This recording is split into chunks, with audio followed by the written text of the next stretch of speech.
안녕하세요. 안녕하세요. 사람이 갑자기 많아졌는데 통합하니까 좀 많아졌죠. 예. 예, 오늘 야간에 울산에서 무슨 뭐 하는 거 있던데? 무슨 행사 하던데? 그런 거 보러 가야 되잖아. 예. 공부는 나중에 해주세요. 그럼 갔다 와야지. 자, 그리고 오늘은 프린트 하나씩 다 받으셨죠? 네. 기초책 다 끝나가지고 여기가 5주가 나와요. 딴 학원은 4주밖에 안 나오는데 여기가 5주가 나와서 한 주 아깝잖아. 그래서 한 주 어차피 할 건데, 그래서 제가 오늘은 좀 공법에서 제일 어려운 게 행정계획 파트입니다. 이거 하고 나면 내가 이 공부를 왜 했을까 막 이런 생각이 들어요. 그래서 1월달 첫날에 이제 이 책 가지고 들어갈 거거든요. 책은 다 받으셨어요? 네. 그 책은 작년 거보다 좀 두꺼워졌는데 제가 뒤에다가 뭘 넣어놨냐면 기출문제 책은 5년, 6년 거까지는 넣어놨거든요. 그래서 여기 어디야? 요만큼 반이 뭐라고 그러지? 문제집이에요. 문제야. 그래서 두꺼워진 거니까 공법책 두꺼워 이렇게 하지 마시고 원래 두꺼운데 줄여놨는데 기출문제를 넣는 바람에 약간 두꺼워졌어요. 그래서 시중에 나온 기출문제는 절대 푸시면 안 됩니다. 개정된 게 반영이 안 돼가지고 이거는 제가 지난주까지 원고 다 보내기 전까지 개정된 건 다 넣었기 때문에 이걸로 푸시면 되는 거니까 새로 문제집을 뭐 산다 이러지 않으셔도 돼요. 네. 네, 열심히 삽니다. 좋아 안 좋아? 좋아요. 그냥 기출문제집에다 그거와 같이 푸시고 앞에 이론 푸시고 중간중간에 이렇게 풀 거니까 그렇게 보시면 돼요. 그리고 이거는 다음 주 월요일부터 월요일이야. 월, 화, 수 다음 주 월요일 날이 4일인가요? 화요일 날이 5일인가? 1월 5일이 화요일인가요? 네. 하여간 화요일날 그날부터 이거 쓸 거니까 그때부터 책 갖고 오시면 됩니다. 무슨 말인지 아시죠? 네. 네. 그리고 이제 오늘은 7일. 네. 그러니까 오늘 요 프린트 할 건데 이 프린트가 뭐냐면 일단 한번 구경 좀 해볼게요. 일단 1페이지 한번 봐보세요. 일단은 1페이지 딱 보니까 거기 맨 위에 국토해양부라고 되어 있는데 이게 사진으로 찍어 놓은 거라서 해양자에서 교통부로 바뀌었잖아요. 그 교통을 못 바꾸겠더라고. 근데 일단은 국토해양부가 국토교통부로 바뀐 건 알죠? 네. 그래서 이제 국토교통부 산하에 행정체계가 이렇게 돼 있다. 그리고 행정계획은 어떻게 구분이 되냐, 행정기관은 어떻게 돼 있냐, 그리고 부동산공법은 뭘로 이루어졌냐 라는 거를 그냥 한 페이지에 한번 넣어본 거야. 네. 그래서 처음 공부하는 사람들 같은 경우는 이게 좀 약간 어색할 수가 있어요. 처음 보는 단어들이 너무 많이 나오니까. 그래서 이거 좀 해둔 다음에 뒤로 이제 2페이지 넘기시면 박스가 하나 나올 거야. 뒤로 한 장 넘겨보세요. 이 페이지 보시면 딱 보기 싫은 거 하나 나왔을 거야. 예. 거기 글씨가 되게 커가지고 기공지수 협심승공 써 있잖아요. 이거 외우라고 쓴 건 아니고 기초조사한 다음에 공청회하고 지방에 거쳐서 수립하면 협의하고 심의 거쳐 승인하고 공고한다 이걸 쓴 거네요. 근데 나중에 가면 이거를 외워야 된다고 생각하는 사람들이 많은데 안 외워도 나중에 자동적으로 수업 듣다 보면 외워져요. 그래서 이제 그걸 따라 쓸까봐 제가 써놓은 거야. 탄사하는 거 따라 쓰지 말라고 써놓은 거예요. 그리고 뒤에 넘기시면은 3페이지는 이제 부동산 공법 생초보를 위한 정리해가지고 아예 여기서 이번에 공부를 아예 처음 하시는 분들 많잖아요. 그분들은 이제 기초조사가 뭐냐, 공청회가 뭐냐, 공람이 뭐냐, 수립은 뭐고, 입안 뭐고, 협의 뭐고, 심의 뭐냐 이런 거 잘 모르잖아요. 그래서 그런 용어 정리 딱 한 다음에 그리고 절차 공부하면 그 다음부터는 어렵지 않아요. 만약에 이런 거 안 하고 바로 그냥 이거 기본서 진도 딱 들어가잖아요. 다음 주에 아마 헉 할 거야. 그래서 다음 주를 대비하기 위해서 첫 진도 들어가기 전에 한 바퀴 좀 봐두고 가자. 그래서 한 주 아까워서 휴강하려고 그랬는데 휴강하면 아깝잖아요. 12월 마지막에 좀 어려운 걸 하나 하고 끝내려고. 그동안 기초 다지기 책자 너무 쉬웠잖아. 이제 좀 어려운 것도 한번 해야죠. 이제 그거 할 거니까 이제 1페이지로 와보세요.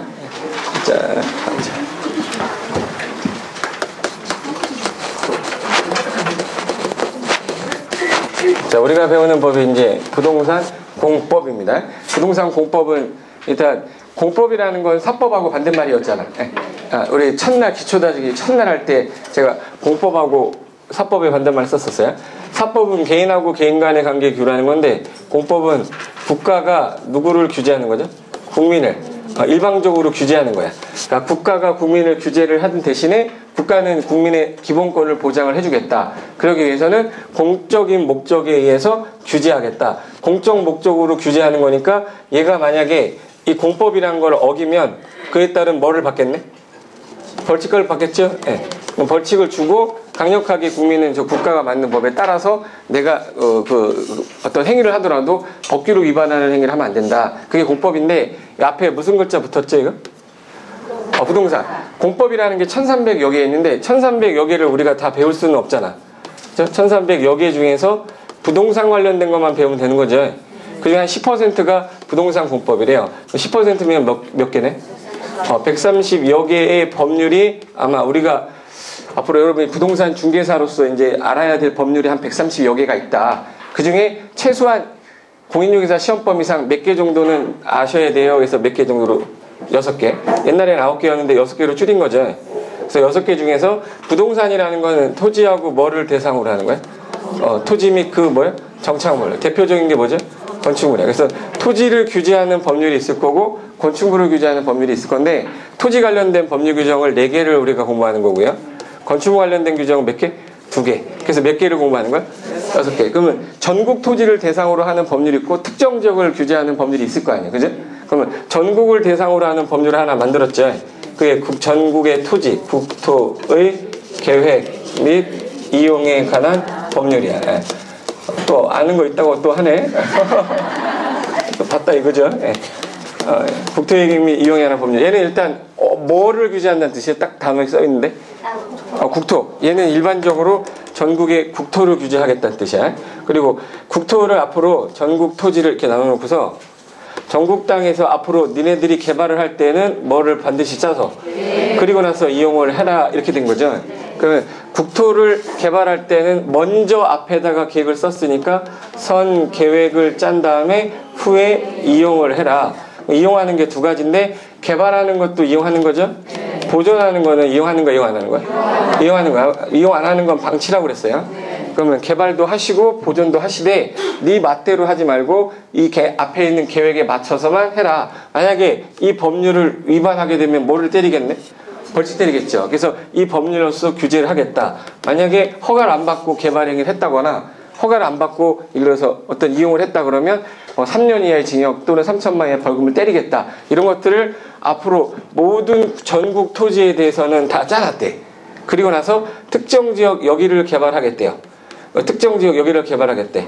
그럼 여기를 특정 지역을 비도시였던 지역을 도시로 만드는 거잖아. 그죠? 그럼 이제 여기서는 무슨 해당 지역의 도시를 만드는 법이니까 무슨 법이 나오겠네?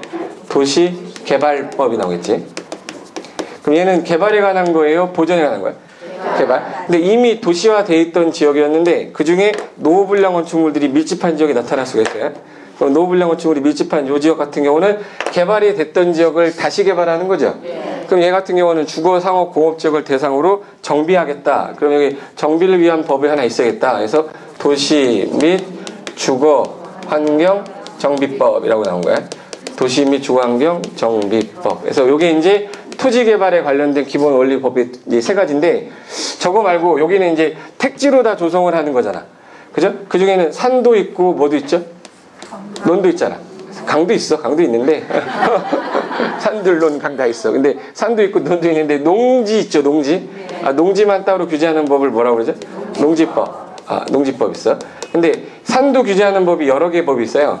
근데 산지관리법이란 게 있고 산림법이란 게 여러 가지 법률이 있는데 얘는 우리 시험범위상에서 뭐 된 거야? 빠진 거야. 130개 중에는 들어가요. 130개 중에 들어가는데 우리 시험범위상에서는 빠져버린 거죠.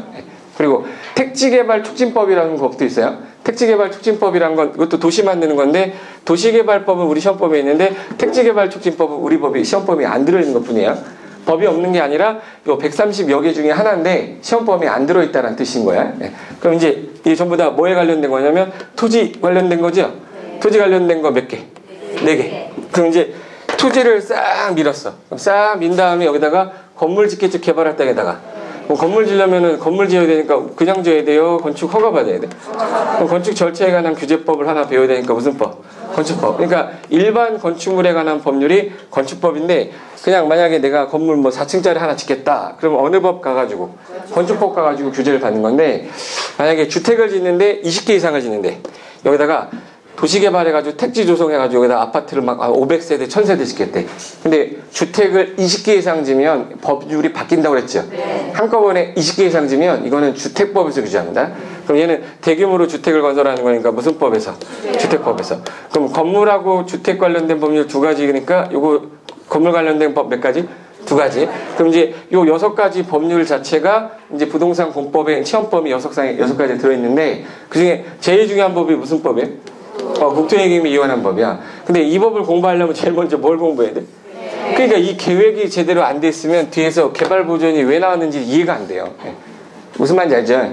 그럼 이제부터 전국 토지를 정할 때 제가 이 땅을 2개로 나눴어. 여기는 개발해도 좋다라고 정해놨고 여긴 개발하자. 여기는 뭐 하자고요? 보존하자. 그래서 이용합시다 라고 한 거잖아요. 그럼 개발하겠다, 보존하겠다를 얘네가 마음대로 하는 거예요? 계획에서 정하는 거예요? 그럼 계획에서 정한 거니까 계획에서 야 그러면 전국을 대상으로 짜는 계획이 하나 있어야 되고 지역마다 짜야 되는 계획이 있을 거니까 계획의 상하 위계 질서를 정해놓자. 그래서 국토 전반에 관한 계획이라는 걸 하나 짠 거야. 국토 전반에 관한 계획을 이제 국토 뭐라고 하면 돼요?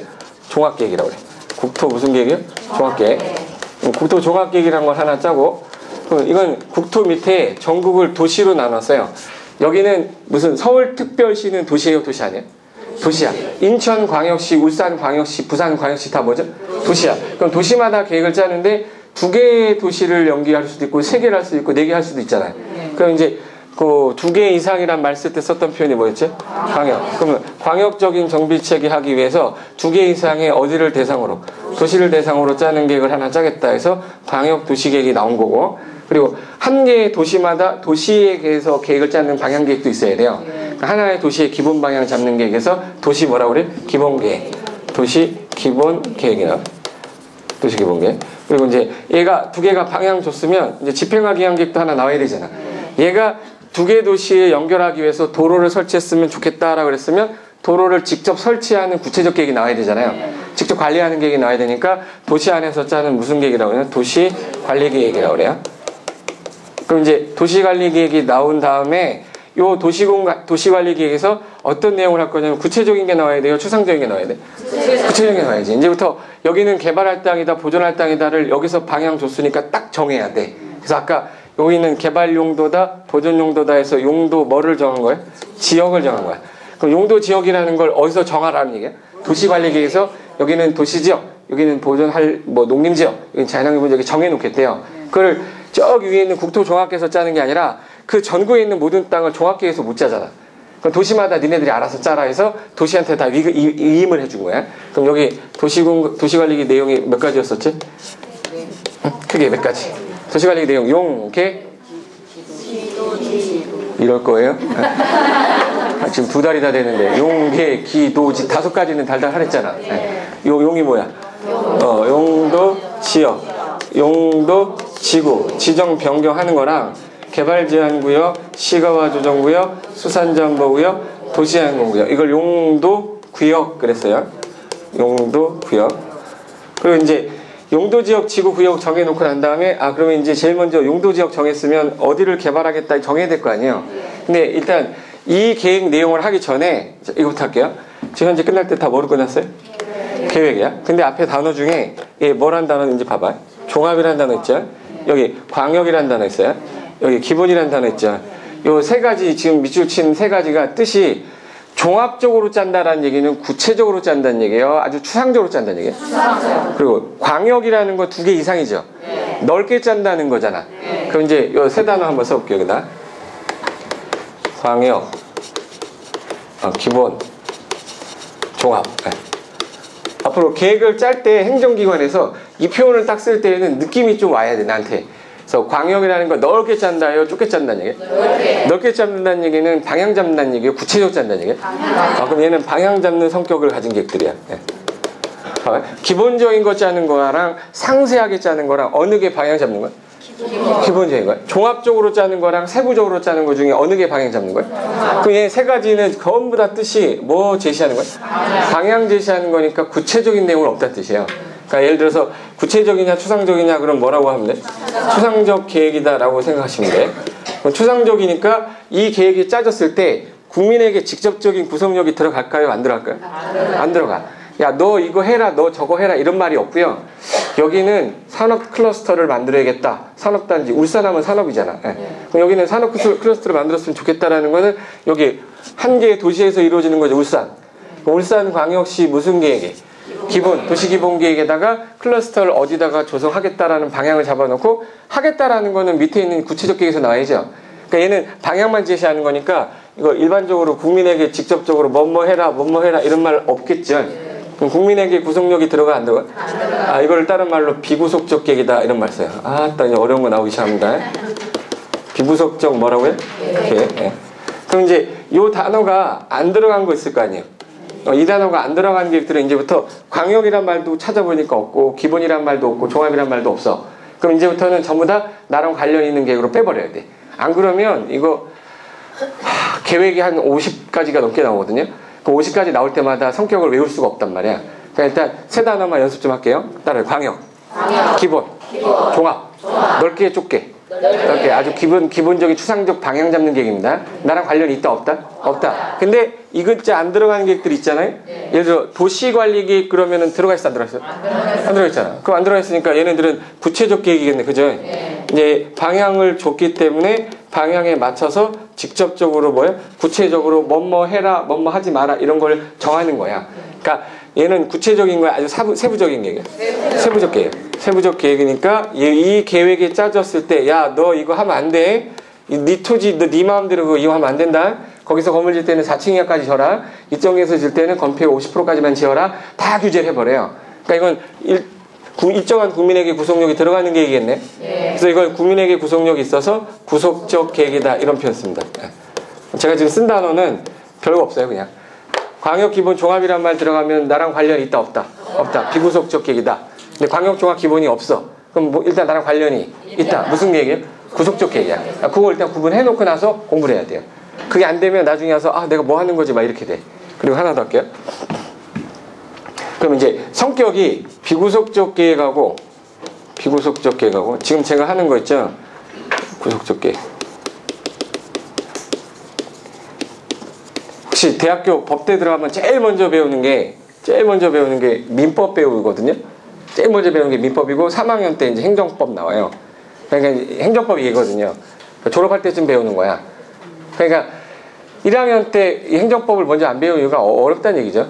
그러니까 이제 일반적인 법리 정도를 좀 공부한 다음에 그 다음에 구체적으로 법을 하나씩 올라가는데 얘를 강의할 때는 민법이 돼 있다라는 전제의 강의를 하는 거거든요. 근데 공인중개사학원에서는 민법 다 한 다음에 공법 하는 거 아니잖아.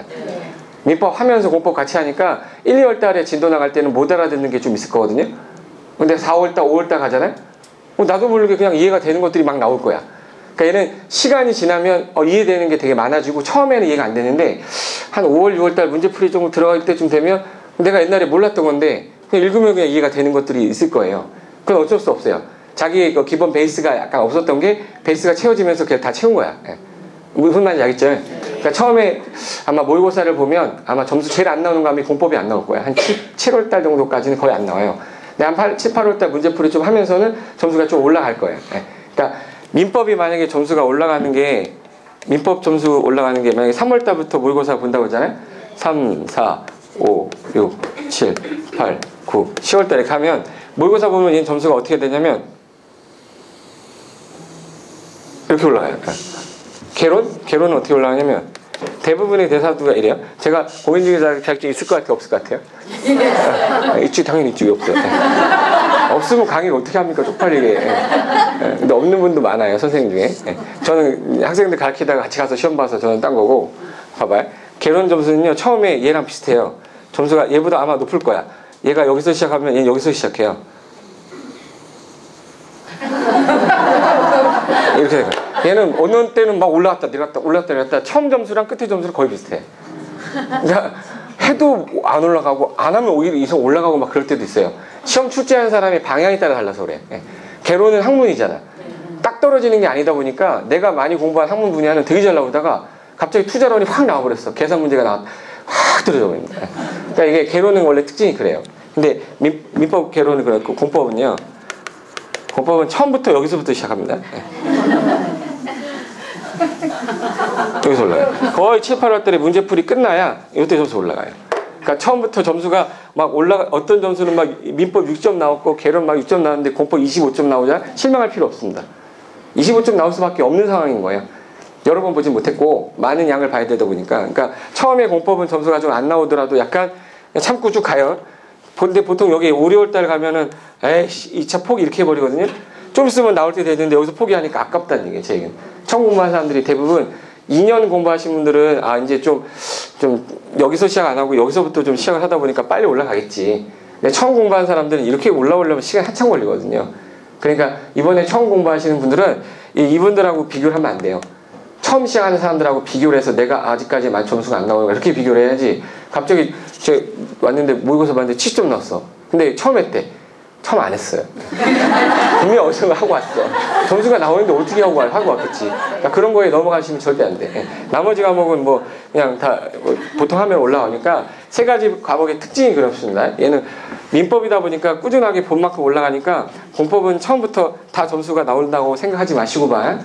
그럼 이제 제가 2개 썼는데 이거 예전에 제가 그 고시 공부할 때였는데 한 1년을 내가 혼자서 공부했는데도 이해가 안 되는데 고시학원에 가면 유명한 강사가 많아요. 변호사야 다. 변호사가 강사예요. 변호사가 변호 업무 하다가 강의하러 와. 점수 잘 나왔던 애, 뭐 강의 잘하는 애, 똑똑한 애들이 와서 강의를 하는데 30분 듣고 다 이해됐어요. 1년 내내 했는데도 이해 안 되는데 저 사람이 딱 30분 얘기하니까 아 저걸 내가 여지껏 공부한 거야? 그러니까 그때부터 뭐가 다르냐면 인생이 정말 어떤 선생을 만나에 따라서 공부하는 방식이 달라지고 자기 주관도 달라지는 거야. 예. 그때 제가 그때 느꼈던 거예요. 옛날에 제가 노량진에 학원을 다녔거든요. 고등학교 다닐 때. 네, 대성학원이라고 있었어요. 근데 제가 물리 과목을 되게 좋아했었는데 물리라는 과목 자체가 제가 중고등학교 때 되게 지구과학이랑 막 좋아해서 그 과목을 되게 좋아했는데 물리 무슨 특강이 있다고 해서 갔어요. 갔는데 그 선생님이 얘기하는데 30분 얘기했나? 막 공식 이런 거 외우지 않아도 되고 그냥 저 사람이 한 대를 하니까 다 풀리는 거야. 근데 그 30분을 강의하려고 그 사람 얼마나 많은 걸 준비했겠어. 그죠? 세상에 나온 책은 다 봤을 거 아니야 그 사람. 예. 근데 그 30분에 내가 한 6개월 동안 공부할 걸 줄여줬잖아. 예. 그러니까 그 선생님 지금은 강의 안 하시는데 그분 돌아가셨어요. 제가 옛날에 그 노량진 강의하러 갔는데 저 노량진 강의하는 날 저 옆방 강의 계시더라고. 옆방 갔더니 그 교수님께서 안녕하세요 선생님 저 옛날에 고등학교 때 수업 들었었습니다 했는데 좀 약간 나이가 연세가 드셔가지고 어디서 본 것 같다 그러는 거야. 뭘 보긴 학생이 얼마나 많은데. 근데 그 건물 주인이었어요. 돈을 많이 벌어가지고 노량진의 건물 주인이었는데 그 2분이었어. 국어 유두선 선생님하고 2분이었는데 그때 가서 이제 얼굴 뵀을 때는 이제 강의를 되게 오래 하셨고 나이도 있으시니까 그냥 학생들 격려 차원에서 자꾸 나온다 그러시더라고. 근데 내 옛날에 우상이었던 그 사람이 내 옆방에서 나랑 같이 강의하고 있다는 게 너무 뿌듯하더라고. 저도 분명히 노량진에서 초빙해서 간 거잖아. 자기네가 날 어떻게 하고 불렀겠어요. 그래서 가서 강의하면서 그때 느꼈던 게 그 사람이 공부를 가르칠 때 자료를 어떻게 수집했냐면 학생들을 아르바이트생 10명을 시켜가지고 필요한 자료 다 한 다음에 요약한 거 갖고 와서 자기가 다 요약 다시 해가지고 또 정리해가지고 이렇게 줬던 거야. 그러니까 아르바이트에서 한 명당 100만 원, 200만 원씩 아르바이트 월급 주면서 그렇게 하는 사람들이 강의를 하는구나라는 걸 그때 알고서 나도 나중에 강의를 하게 되면 그렇게 해야겠지 생각을 했는데 그렇게까지는 못했어요. 돈이 없어가지고. 근데 그때 1시간 딱 30분인가 특강 들으면서 아 저거였는데 내가 헛고생을 하면서 다 외웠구나라는 생각이 들었던 게 이 파트예요. 이 파트가 뭐냐면 공법에는 행정계획이 지금 우리 6개 법만 배우지만 엄청난 법들이 많단 말이야. 근데 행정법상 법에서는 광역하고 기본하고 종합 들어간 계획들은 얘네들이 전부 다 기본 방향을 제시한다고 해놨기 때문에 국민에게 직접적인 구속력이 있어요 없어요? 그럼 얘는 비구속적이니까 방향을 제시하는 계획이라서 그러면 이 계획을 짜는 거는 국가기관에서 짜는 거야? 국민이 짜는 거야? 국가가 짜는 거야. 국가가 짜는 거니까 자기가 짰죠. 자기가 짰으면 관리해야 돼. 짜놓고 대충 아무나 해라 이래야 돼. 관리한다는 것 자체가 국가가 이 계획을 짰으니까 구속력이 들어가는 거야. 근데 국민에게는 직접적으로 구속을 하진 않았기 때문에 이걸 국민에게 구속력이 없어서 뭐라고 불러요? 비구속적 계획이라는데 구속적 계획이라는 거는 구체적인 집행계획입니다. 구체적 집행계획이라서 국가가 계획 짜야 되는 거예요? 국민이 짜는 거예요? 이것도? 계획 짜는 것도 누가 짜요? 국가가 짜는 거야. 국가가 짜서 이렇게 해라라고 한 거라. 그러면 국가는 구속력을 당하는 거죠. 관리해야 되니까. 근데 계획 짜지면 이거는 하지마 뭐뭐 해라고 국민에게 구속력이 들어가요. 그럼 이제 동그라미를 비교할 때 위에 거로 비교해야 돼요? 밑에 거로 비교해야 돼요? 그러니까 얘네들이 만들 때 국민에게 구속력이 없어서 비구속적 계획, 국민에게 구속력이 있어서 구속적 계획 이렇게 만든 거예요. 말 이해됐어요? 그럼 이제 얘한테는 어떠한 효력이라는 게 있다는 얘기예요? 효력이 없다는 얘기예요? 효력이 없다란 말을 쓸 때 요 계획은 아무리 짜여도 무슨 효력이 발생한다라는 표현이 나오면 무조건 틀린 질문이에요. 효력이 없는데 얘는 효력이 있다는 뜻이네? 이제 물어봐야지. 효력이 있었는데 얘가 토지를 갖고 있었어요. 모든 국민의 재산권은 보장된다. 헌법 23조 1항에 이렇게 써놨어요. 모든 국민의 재산권은 보장된다. 네? 앞에다가 내가 헌법 23조 3항 하니까 되게 있어 보이잖아요. 변호인에 대한 영화 봤습니까? 아직 그런 영화를 안 보면 어떡할 거야. 오늘 연말이니까 남편하고 와이프하고 가서 영화 한 편 보세요. 변호인은 봐야 돼. 법을 공부해야 되는 이유를 알려준다고 해서. 제가 옛날 꿈이 검사였거든요. 그거 딱 보고 나서 검사를 내가 왜 하려고 그랬지만 생각이 들고, 그 영화를 봐야지 이해가 되실 거야. 나중에 시간 되시면 한 2시간짜리니까 시간 내서 한번 보세요. 남편하고 와이프하고 같이 한번 보세요. 싱글이면은 애인하고 같이 보면 되고요. 자, 봐요. 자, 얘가 토지를 갖고 있는데 내 재산권을 국가가 보장해 준다고 그랬거든요.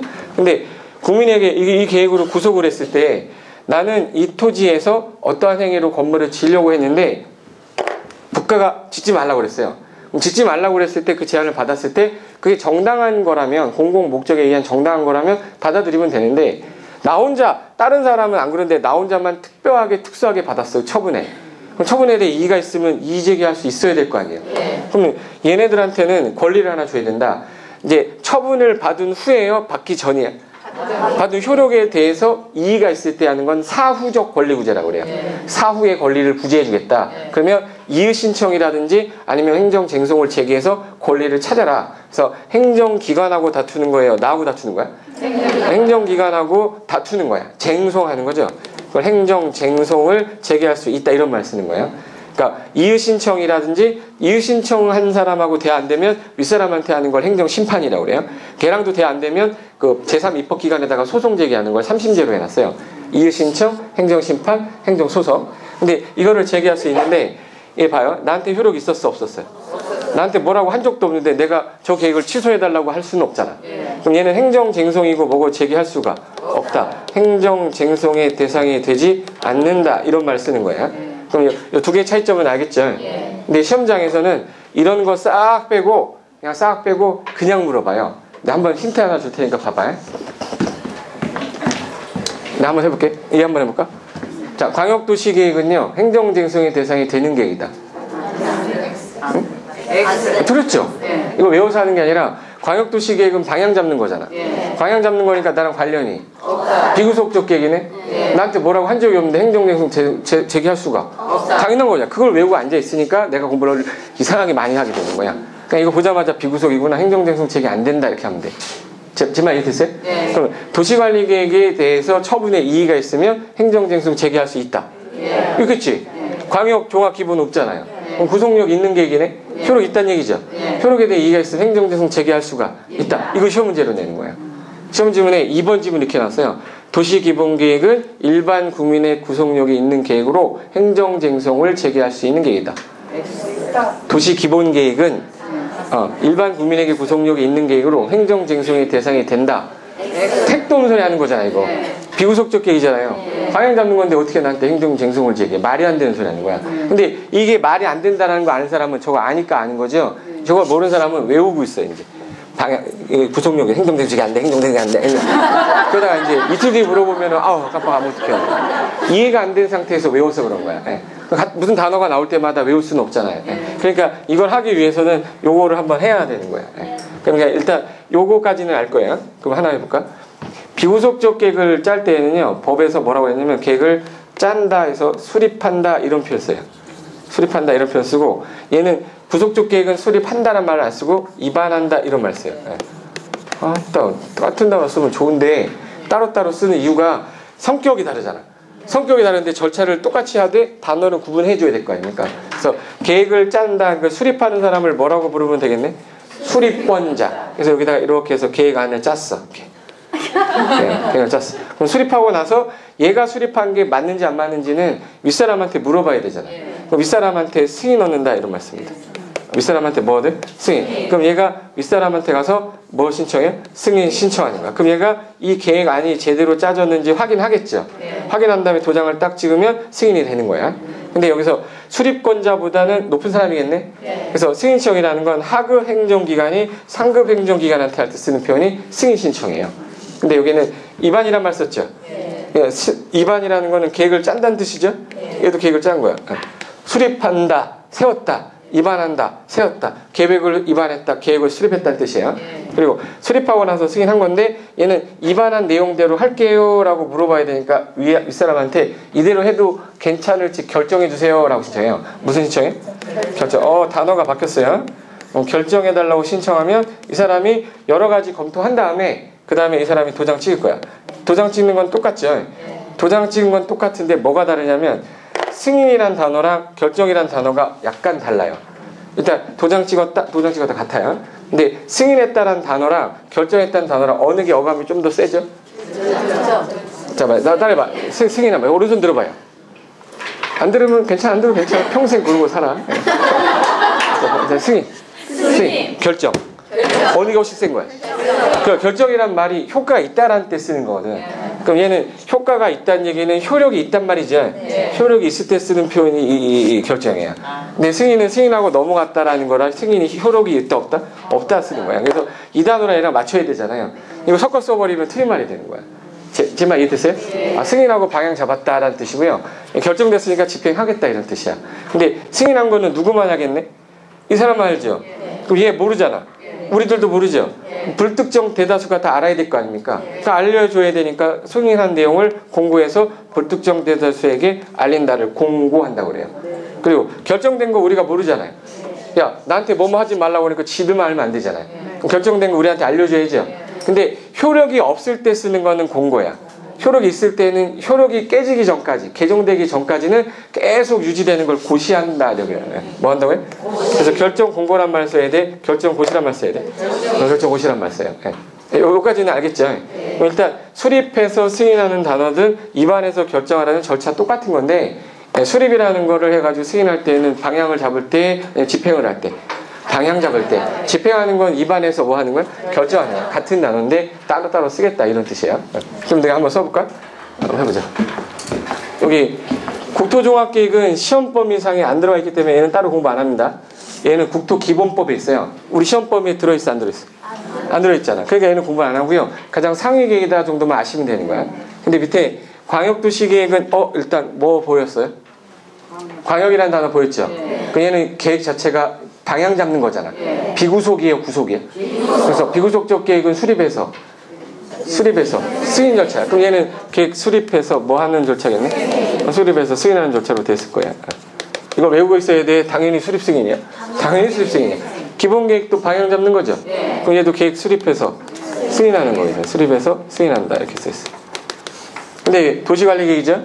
도시관리계획은 수립이란 말 안 써요. 광역종합 기본 없잖아. 일단 구속력 들어가는 거죠. 그럼 이거는 입안에서 결정. 그래서 얘는 입안에서 뭐 한대? 결정 이렇게 한대.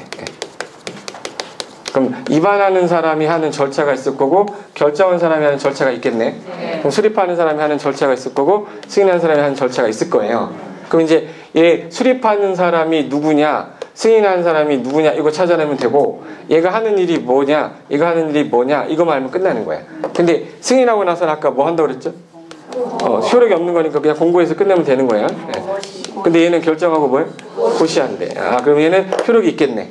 그래서 이게 이제 약간 다른데 그 안에 절차만 구분하면 그 다음에 갖다 대입만 하면 돼요. 이거 하면 하면 돼요. 이거만. 자 30분짜리라고 했죠? 그럼 이제 수립할 때 여기가 예를 들어서 울산광역시. 울산광역시에서 앞으로 여기를 인구 유입하려면 일자리를 만들기 위해서 산업단지 만드는 방법이 제일 좋죠. 울산광역시 인구가 116만인가? 116만 인구인데 150만에서 180만 정도 돼야 지하철 이런 걸 놓을 가능성이 있어요. 지하철이 없잖아요, 울산은. 광역시 중에 유일하게 없잖아. 쪽팔리죠, 지금. 왜 쪽팔려요? 인구가 쓰질 않는데 인구가 없으니까 못 쓰는 거 아니야. 그럼 철도도 만들고 뭐 하려면 인구 유입을 어떻게 했으면 좋겠다라는 방향을 잡아야 될 거 아니야. 그럼 인구를 유입하기 위해서는 여기다가 산업단지도 만들고 여기다가 아파트도 짓고 해야 들어올 거 아닙니까? 그럼 이제 산업단지를 앞으로 만들 거야 2030년까지 해서 2030 도시 기본계획이라는 걸 짜요. 무슨 계획 짜요? 그래서 해당 그 울산광역시 도시 기본계획을 짜요. 기본계획은 방향 잡는 거예요? 집행하는 거예요? 방향 잡을 거니까 그럼 여기 현재 인구가 얼마인데 앞으로 얼마 정도 20만 30만을 어디로 들어와서 어떻게 하겠다. 그러면 제일 먼저 인구 경제 사회 문화 여러 가지를 뭐 해봐야 돼? 조사해봐야 돼. 그걸 기초조사한다고 그래. 무슨 조사해? 계획을 짜기 전에 제일 먼저 뭐부터 해야 돼요? 기초조사 해야 돼. 기초조사 하고 나서 근데 여기다가 산업 클러스터를 만들겠다. 여기다 공장을 만들겠다. 여기 예를 들어서 산업 폐기물 시설도 들어올 수 있죠. 폐기물은 좋은 거네 또 나쁜 거네 이게. 근데 산업이 있으면 폐기물이 당연히 들어가야 돼요. 그럼 얘는 들어오라고 폐기물은 옆에 양산에다 갖다 놓을까? 양산시? 양산 시민들 싫어할 거 아니야. 예.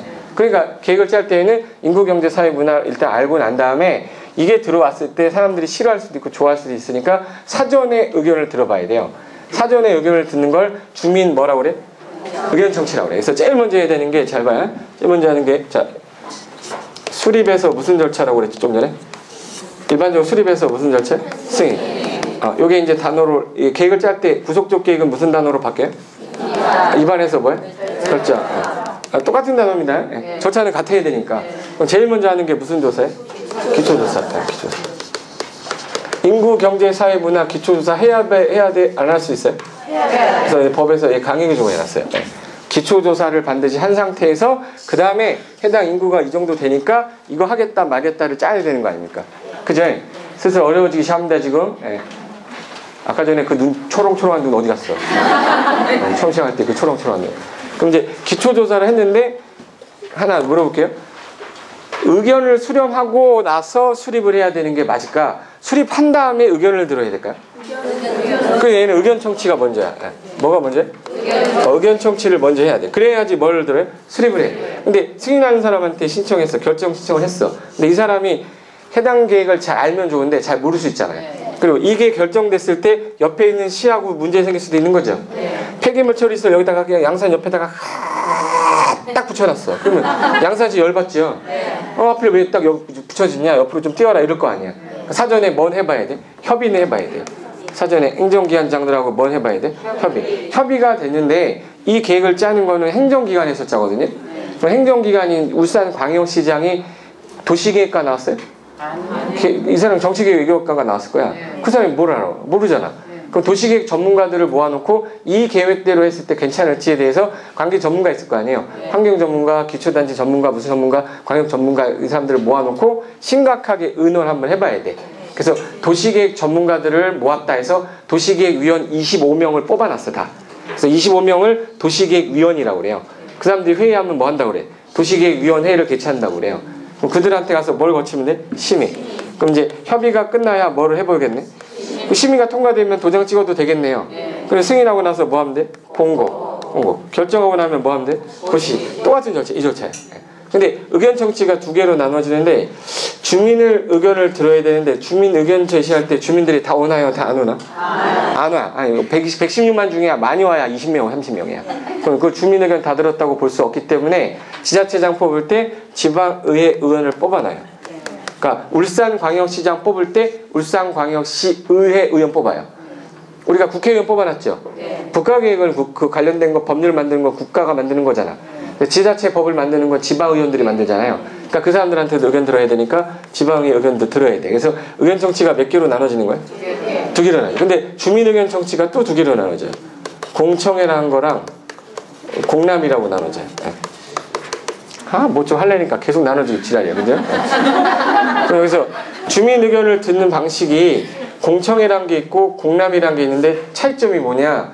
잘 들어봐서요. 공청회라는 거는 어떤 장소에다가 사람들을 모아 이렇게 마이크를 딱 잡고 한 명이 마이크를 잡고서 주제를 합니다. 여기 사람들 다 앉아 있겠지?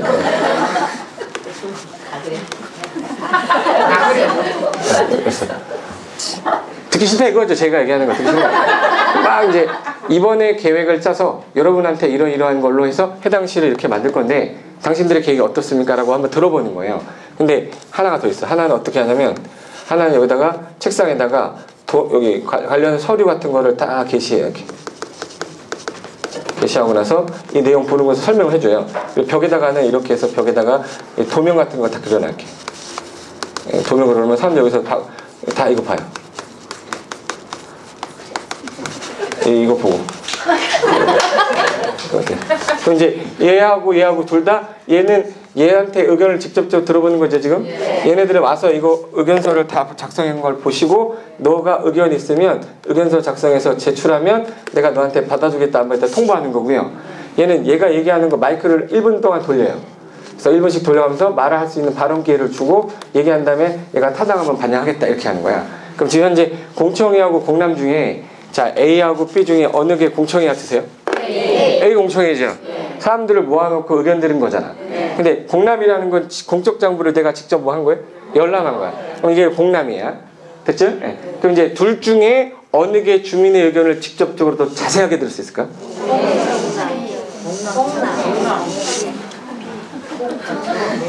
얘는 어떻게 하는 거냐면요. 공청회를 개최하겠습니다라고 일간신문에 공고가 나오면 몇 월 며칠 몇 시에 무슨 내용에 대해서 공청회를 개최하니 그 장소로 오십시오 해서 9시부터 11시까지 한대. 그 울산광역시청 2층에 가면 대강당 있을 거야. 대강당에 사람들이 모여가지고 막 얘기하는 거예요. 그리고 이제 시간 딱 되면 이것으로 공청회 마치겠습니다. 식사하러 가세요. 이렇게 끝내요. 끝난 거야 이제. 근데 얘는 공람을 하는 기간을 많이 줘요. 한 14일 이상을 준 다음에 필요할 때 가서 보는 거야. 보고 나서 의견서를 내가 막 작성해서 제출하면 결과를 받아주겠다 하면서 통보까지 오고요. 얘는 듣고 가는 거야. 간접적으로 그냥 듣고만 가는 거야. 이게 뭐예요? 공청회. 니네들 의견 제출해 다 해봐. 내가 다 수렴할지 안 할지 내가 반영해줄게. 이게 공람이야. 그럼 어느 게 더 직접적 들을 수 있어요? 공람이지. 얘는 직접적 듣는 게 아니죠. 잘 들어야 돼 이제. 비구속적 계획하고 구속적 계획 중에서 방향 제시하는 게 얘죠. 방향 제시할 때 보여주는 게 나을까요? 들어는 봐야 될까? 들어는 봐야지. 들어는 봐야 되니까 얘는 공청회를 해야 돼요? 공람을 해야 돼? 듣고 끝내는 거. 그 주민 뭐야? 공청회 해야지. 얘는 공청회를 개최해야지. 맞죠? 근데 얘는 구속력 들어가는 거잖아. 그럼 기초조사 한 다음에 와서 보라고 해줘야죠. 이거 결정되면 니네한테 이렇게 하는 거니까 와서 보라고 한 거야. 그러니까 주민 뭐 시켜요? 공람. 주민 공람하는 거야. 뭐 차이점인지 알죠? 그래서 시험장에서 이 공청회랑 공람 맨날 바꿔서 내는 거야. 근데 내가 정확하게 뭔지 모르면 그냥 단어 외우다 가는 거예요. 방향 잡는 거니까 공청회겠지라고 하는 데고 구속력 들어가는 거니까 뭐예요? 공람시키는 거겠지 하는 거예요. 근데 이때 얘네들이 와서 다 의견 제시에 몇 명 왔어요? 5명, 8명 왔어. 이거 다 못 들은 거잖아. 그러니까 주민의 의견만큼 부족하니까 지방의회 의원들이 와서 의견을 대신 제시를 좀 해줘라. 그래서 주민 의견 청취하고 뭐가 있는 거예요? 지방의회. 그게 만약에 구속적 계획이면은 뭘 하고? 공람. 비구속적 계획은 공청회. 그럼 잘 봐요. 이제 공청회 했으니까 어디 의회 의견 들어요? 지방의회 의견을 듣는 거야. 그럼 얘는 지방의회 의견도 들어야죠? 네. 그럼 이제 의견을 들었으니까 뭐 하는 거예요? 입안하고 뭐예요? 수립하는 거예요. 여기가 지금 수립 단계고 여기까지가 뭐예요? 입안 단계인 거야. 여기까지는 됐죠? 근데 여기서 수립한 다음에 이 수립한 안을 윗사람한테 보내면 이 사람이 제일 먼저 심의하고 협의 중에서 협의가 돼야 통과가 돼서 심의를 하는 거야? 심의 통과해놓고 나중에 협의하는 거야? 협의가 돼야 그 안 갖고 하자 말자를 할 거 아니에요. 그러니까 뭐가 먼저예요? 협의가 먼저. 협의가 끝나야 뭐를 해요? 심의하고 얘도 마찬가지. 뭘부터 하고 결정원자가 협의 먼저 하고 그 다음에 뭐예요? 심의 통과됐으니까 뭐 하는 거예요? 결정. 그리고 고시하면 끝나는 거예요. 얘도 협의하고 뭐예요? 심의. 이 두 가지는 무슨 청취고? 의견 청취고 이 두 가지도 뭐예요? 의견 청취야. 그럼 기초조사는 반드시 하는 겁니까? 예. 그리고 순서가 의, 협, 심이야. 잘 들어요? 잘 들어요? 의, 협, 심이야. 한번 더 해봐. 의협심. 의심협. 심협의. 어느 게 제일 편해요? 의협심으로 가. 그냥 무조건 의협심이야. 개행정계획은 항상 뭐예요? 의협심이야. 제일 먼저 뭐 해야 되고요? 기초조사하고 그 다음에 뭐예요? 의견 청취하고 이반 수립이 되면 윗사람한테 보냅니다. 그 뭐부터 하고? 협의. 그 다음에 심의. 그 다음에 뭐예요? 승인. 잘 들어요? 제일 먼저 계획을 짤 때 뭐부터 해야 돼? 기초조사 했으니까 의견 청취해야 되죠? 의견 청취가 두 가지야. 주민 의견하고 지방에 구속력 있으면 주민 의견이 뭐예요? 공람. 구속력이 없으면 공청회. 그러면 지방의 의견 들어서 뭘 했어요? 수립하거나 입안했어요. 보내는 이제 결정 승인처 하면 이 사람이 뭐부터 하고? 협의. 그 다음에 심의. 그 다음에 승인. 승인된 거는 뭐 하고? 공고. 결정된 거는 고시. 고시하면 뭐 발생하겠네? 효력. 거기서부터 행위제한 들어가겠죠? 됐어. 네. 그럼 내가 써볼 테니까 잘 봐요. 광역도시 계획이죠. 제일 먼저 뭐부터 하고? 기초조사. 기초조사 합니다. 이제 저 글자 안 써도 되죠? 비구속적 계획이니까 방향 잡는 거잖아. 방향 잡는 거니까 단순하게 뭐만 하면 돼요? 공청회. 얘는 공청회만 해서 의견 들으면 되죠. 그리고 지방의 의견 들으면 되겠네. 그리고 수립했어요. 보내잖아. 뭐부터 해요? 협의가 끝나야. 심의가 됐으니까 승인하고 나서 뭐예요? 공고. 끝. 끝났어. 기본계획, 도시기본계획도 이거 한 개의 도시에 방향 잡는 거죠.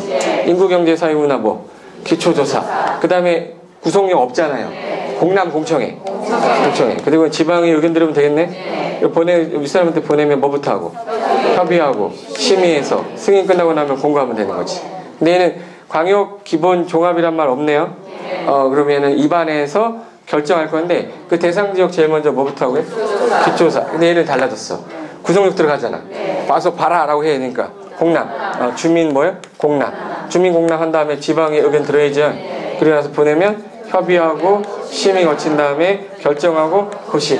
고시하고 나면 작년까지는 오히려 효력 발생한다라고 했다가 이번에 법 개정하면서 오히려 아니라 고시하고 나서 뭐 그려줘야 돼? 결정된 내용에 대해서 그림 그려주라고 됐어요. 그래서 지형도면을 고시하면 효력이 발생한다로 바꿔버렸어요. 그래서 이거 이제 개정된 거예요. 그래서 이제 절차는 다 썼죠, 이제. 근데 절차는 눈 감고 누가 물어봐도 대답이 나올 정도가 되면 저거가 됐으면 무슨 계획은 갖고 오라고 그래. 그냥 입만 얘기하면 얘기할 수 있어요. 근데 그 다음에 뭘 찾아야 되죠? 이거 짜는 사람 찾아야죠. 짜는 사람 찾으면 끝나. 왜? 짜는 사람 찾으면 윗사람은 알잖아. 그럼 짜는 사람만 찾으면 이 계획은 다 끝나는 거예요. 제가 한 얘기 이해되신 거죠? 그래서 일단 거기 1페이지 잠깐 보세요. 1페이지에 여기 행정계획 구분이라고 되어 있는 거 있을 거예요. 오른쪽에. 여기. 찾았어요? 행정계획 구분에서 자 일단 비구속적 계획은 형광펜 어디다 해야 돼요? 광역, 기본, 종합. 이 글자 들어가면 다 뭘로 빼버려요? 비구속. 뭐 제시하는 계획이다. 방향. 집행하는 거는 뭐라고 부르고? 구속적 계획. 그럼 광역, 기본, 종합이라는 표현이 없다면 다 뭘로 봐도 돼요? 구속적 계획. 그럼 이제 1번부터 갈게요. 자, 주체. 행정관청 국가를 구속하고 일반 국민에겐 구속력이 없죠. 비구속은.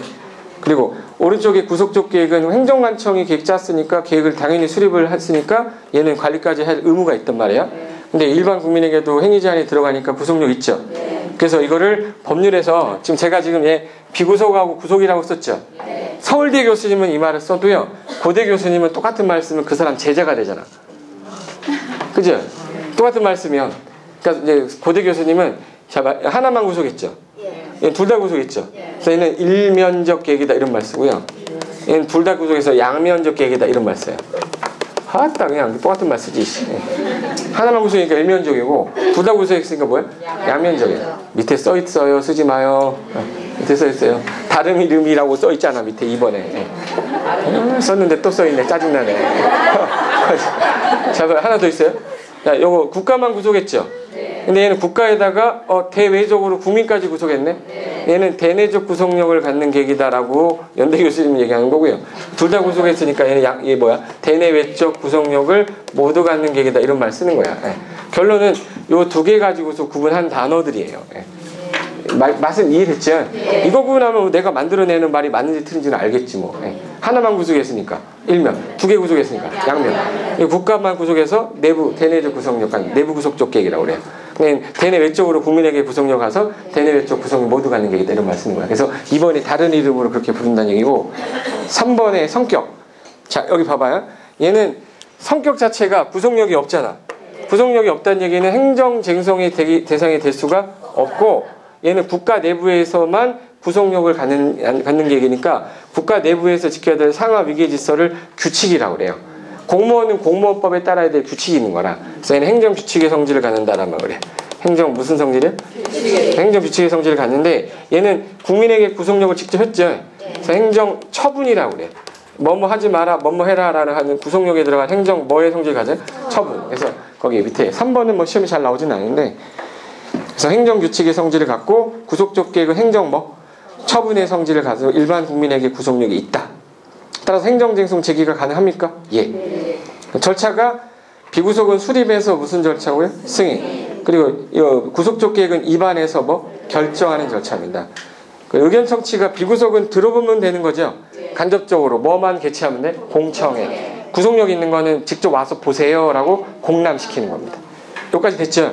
이게 되면 이제부터 저거 안 해도 돼요.